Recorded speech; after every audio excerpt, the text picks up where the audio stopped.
हम करेंगे treatment of accumulated losses. Accumulated losses जो होते हैं वो बैलेंस शीट में एसेट साइड पे गिवन होते हैं भाई।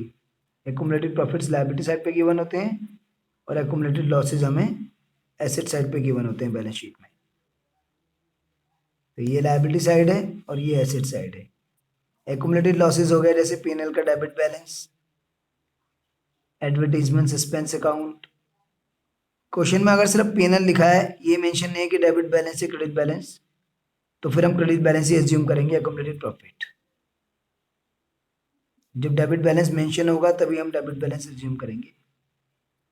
तो P&L का debit balance, advertisement suspense account, loss by fire, ये कुछ एक्यूमुलेटेड लॉसेस हैं जो आपको बैलेंस शीट में एसेट साइड पे मिलते हैं। क्या ट्रीटमेंट होता है इसमें? भी दो ट्रीटमेंट है। एक ट्रीटमेंट जब क्वेश्चन में कुछ भी मेंशन नहीं है तो ओल्ड पार्टनर्स ओल्ड PSI में राइट ऑफ करा देते हैं, जैसे कि गुडविल को राइट ऑफ कराया था same. ABC, A capital account debit, B capital account debit, C capital account debit to P&L account. एक ट्रीटमेंट तो ये होता है। दूसरा ट्रीटमेंट जब क्वेश्चन में मेंशन है कि पार्टनर्स इसे राइट ऑफ नहीं कराना चाहते हैं,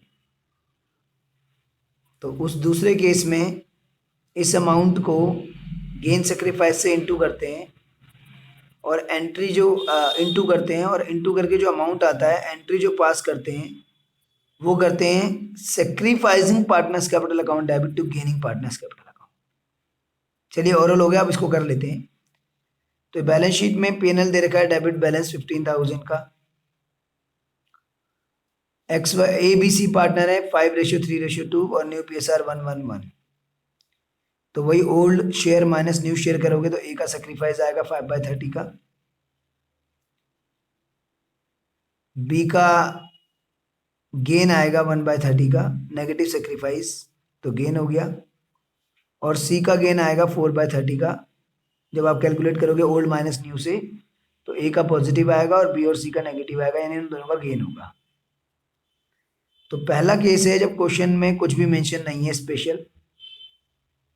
तो जब कुछ भी मेंशन नहीं है तो इन दैट केस आपको अपने आप डिसीजन जब लेना है तो राइट ऑफ का डिसीजन लेना है। ओल्ड पार्टनर्स ओल्ड PSI में राइट ऑफ कराएंगे। जनरल एंट्री होगी partners capital account debit to accumulated loss. देखिए करते हैं इसको।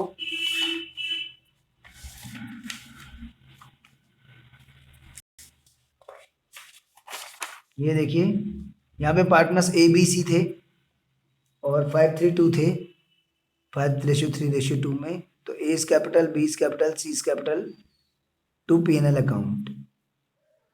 एक्यूमुलेटेड लॉस एसेट साइड पे होते हैं, डेबिट बैलेंस होता है उनका, तो क्रेडिट करेंगे तो खत्म हो जाएगा। डेबिट बैलेंस को क्रेडिट करके खत्म कर देंगे और लॉस राइट ऑफ करने से कैपिटल कम होगी और कैपिटल जब भी कम होती है तो डेबिट करते हैं।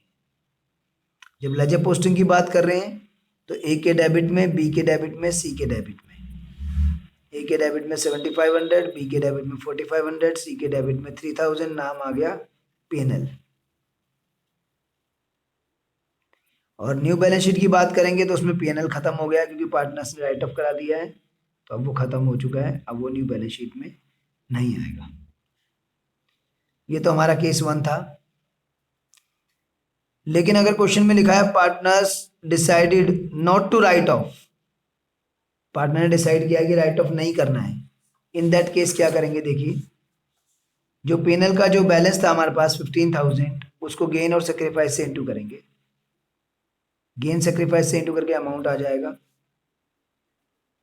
और एंट्री जो पास करेंगे sacrificing to gaining. Accumulated profits में गेनिंग टू सेक्रीफाइसिंग होती है और एक्यूमुलेटेड लॉस में सेक्रीफाइसिंग टू गेनिंग। तो सेक्रीफाइसिंग A है, तो A's कैपिटल अकाउंट डेबिट